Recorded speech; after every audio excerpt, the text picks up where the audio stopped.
Yogi Clan, what's up, y'all? I hope you're doing well today. I wanted to give you a quick review on Darkside tire. Riding with a Darkside tire. I have 2,500 miles under my belt now with this car tire on here. It is a Bridgestone Potenza 80 or something like that. Put something on the screen saying exactly what tire it is. But I wanted to give you a review that I have 2,500 miles on it and give you my thoughts on what I think about a car tire. There are some positives and there are some negatives. So, if you're new here to Yogi Cycle Service, I thank you for stopping by and checking out this video. If you like what you see, go ahead and check out some of my other videos. Mash on that subscribe button. I'll put a link to where I put this tire on here. And check out some of my other stuff. If you're a returning subscriber, thank you for stopping by. Here is your 2,500 mile update. 2,500 miles. What have I learned? So not too long after I put on the car tire, I did a parking lot training day. I'll put a link to that video up over there. And you can see, compared to the last time I did a motorcycle training parking lot video, I'll put the link up to that one. I did one a couple months ago, and I did one last year. Turning. Let's talk about turning. So, rolling down that, well, actually, before we get into turning, rolling down the highway just like this, no problem. So you can see I'm doing 85. Everything's hunky-dory. I have been up into the triple-digit range with this tire, no problems. I run it at about 41 psi. The bike seems to like the tire. It does ride well. I will also notice when hitting bumps, it does seem to absorb some of the ride better than a motorcycle tire does. It does absorb some of the roughness of the road. However, when turning, turns not necessarily like this, but when riding on country roads, the difference starts to show.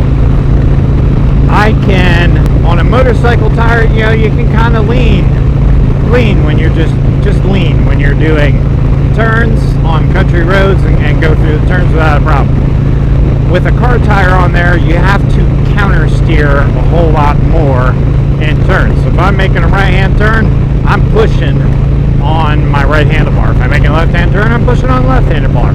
So it does require more counter steering, especially on twisty roads. So it will be a little bit more work to turn your motorcycle. Slow turns, doing parking lot days. Oh yeah, I forgot to tell you what I was going to say about parking lot days. It is harder to do tighter turns. So if you're doing Moto Jiu-Jitsu parking lot days and you want to become a black belt, you ain't going to do it with a car tire on your bike. Because a car tire, it's harder, the bike is harder to turn in slow turns. So I had a car tire on my Fat Boy. And it did not work well for the ergonomics of my Fat Boy. Now I have a car tire on a bagger, on a road sofa, on a geezer glide. And it works on here. And why do I feel it works better than a car tire did on my Softail? My Softail, you know, I've lowered it, I've put cams in it, I've ape hangers on it, you know, I made it kind of like a hot rod. But I don't want to have to, you know, touring bikes, where are they meant for? They're meant for touring. They're meant for long distance rides on highways like this. This is where they perform the best at. Long highway rides. Keep you comfortable, let you go for hours upon hours. So putting a car tire on a platform like this kind of makes sense, because it'll go for hours and hours and hours in a straight line. And you don't have to do you're not as on country roads, well you are on country roads, but you don't have to counter steer as much on the highway as you would like a back road. Where my Fat Boy, being more of an around town fun bike, you know, I'm doing a lot, I'm riding differently. I'm not riding it on highways at 85 miles an hour, like I am on a bagger. So I'm going to be, I shouldn't have gone this way. So I'm going to be riding differently on that bike than I am on this bike. And because of that, a car tire works great on this kind of platform, but does not, it's not right for the Fat Boy. I don't like it on my Fat Boy. You know? And, but on here, it's been really good. It helps absorb some of the bumps. It provides a better ride, has longer lasting mileage, so I don't have to change tires on this bike as often. It fits in there. It's not all that expensive. It's cheaper than a motorcycle tire. Oh my gosh, something just glass all over and crap. What the heck was that? Oh no, it's a cooler. It's not glass, it's ice. Oh, somebody lost a cooler right in the middle of the highway too. Looks like cans of Pepsi. Wonder which work truck that came off of.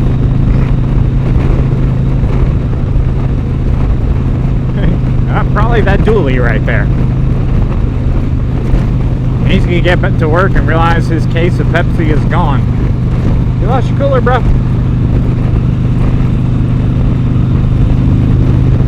Looked like glass flying everywhere, but it wasn't. It was ice. Okay, back to the story. So it doesn't work on the Fat Boy like it does on here. So 2,500 mile review. Would I do it again? Yeah, I would. I've really, you know, it's other than having to work a little bit harder in turns, it has not affected. Oh, there is one other thing. Ruts in the road. So you don't see it here on a concrete road, but on an asphalt road you see it. You know, when an asphalt road, maybe it was poured years ago, many moons ago, and it's gone through many hot summers, and you know, you have a rut here from a car tire and a rut over here from a car tire, and it's kind of depressed down into the ground, so there's a hump in the middle and then a hump over on the right and a hump on the left. A car tire, when riding in that situation, will tend to suck you down into the valley.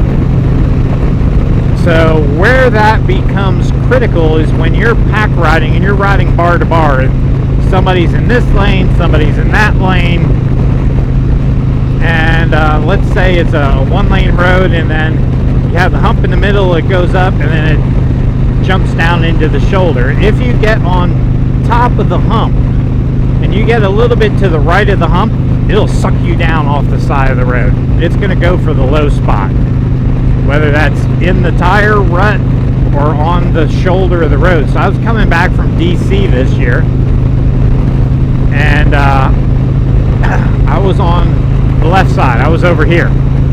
We had just come around the turn, and the road was sloped down this way, and then where this yellow line is here, there was like a gutter there, and in that gutter the road was old. The road was in really bad shape, but there was a concrete gutter on the side here, and it was like collapsed down into the road, and there was a big crater about 10 feet long, and I saw it, and as I came around the turn, and unfortunately I was heading right for the darn thing, and I was like, oh crap. And my buddy Steve was right to my right. I knew I couldn't jerk like this to, I'm gonna miss my exit. I knew I couldn't jerk it to come over because I would have run into him. So my only choice was go through the hole with the collapsed concrete, and it's gonna hurt. It's gonna hurt, or dive into the grass median, and I'm doing 60 miles an hour. Well, I chose the grass median, and when I hit that grass median, suddenly all my years of dirt biking kicked in, and I did not go down. Thank the Lord. Praise God. Yeah, my buddy Steve's like, dude, I just gave you 5 gold stars for that. I don't know how you made it through there, but that was incredible. The pickup truck that was like right over here or next to us, like stopped in the middle of the road because he's like, oh dude, I'm going to watch this guy go down. And I didn't, thank the Lord. I didn't go down, and I was able to get it back onto the road again. But what happened was I went around that turn, and there was a slight slope that went down into this hole, this massive hole. I could have swallowed the motorcycle. And it just sucked me down into the hole, and I had to make a split-second decision of jerk the bike back up onto the road or carry on into the grass median. I've known many people who have gone down in grass medians. Just do not hit the brakes when you do. Ride it out, slow down slowly. Do not mash on those brakes, or you will go down. So know that also, it will suck you into holes. It will suck you into depressed. Why is everybody going so slow? It will suck you down into the depressed areas of the road, and you need to be cognizant of that. And when that does happen, you need to counter steer your way out of it, because you aren't going to lean your way out of it. You need to press on that handlebar and get that bike leaning and moved over. You got to work it. So know that it does take more work with the counter steering, but you know, I've enjoyed this tire on the rear. So 2,500 miles in, thumbs up. We're doing all right, with the exception of that one hairy case on the way back from DC. So I just wanted to give you an honest review of my thoughts, let you know what I think, do a little status check-in at 2,500 miles. Maybe I'll check back in at, I don't know, 5,000, 7,500. It'll probably be more like 7,500, because summer riding season's here. I'm probably going to hit 5,000 pretty darn PDQ. So there you go, Yogi Clan. I hope this gives you a little info for your tool belt on what to expect when putting a car tire on your bike. An honest review of what my thoughts are. Like I said, it's been awesome for a bagger, but I did not like it for my Ultra. Or, sorry, did not like it for the Fat Boy. Now, my buddy Sideshow, who I put a car tire on his bike like a month ago, maybe 2 months ago, he put 2,500 miles, I think maybe about 2,500 miles on his bike too, and he just sold it last week with the car tire on it. But he thought it was fine too. He did get a little bit of a wobble when he got up into the triple digit rain, but that may be able to be corrected with air pressure change. You know, drop a couple pounds, see what it does. He was running his about 40, 41 too. So yeah, it works. No problems. So I hope this helps you. If you're thinking about it, contemplating it, I will say if you are a new rider, I would advise against putting a car tire on until you get used to how your bike performs. Don't do it if you're a new rider. I got a good friend of mine who wants to do it to his bike, and I'm refusing to put it on for him because I just don't think he has enough experience. And until I can see him improve his riding skills, I'm not going to be the one to put it on. If he wants it on, he can find somebody else. So, and I will also say it's very hard to get a shop to mount the tire for you. Many shops out there won't do it. So do it at your own risk. Know some of the limitations of it. And there you go. Alright, y'all. That's all I had. Just wanted to give you a quick update. I hope you all are doing well. I thank you for stopping by. I will catch you on the next video. Alright, y'all. Peace.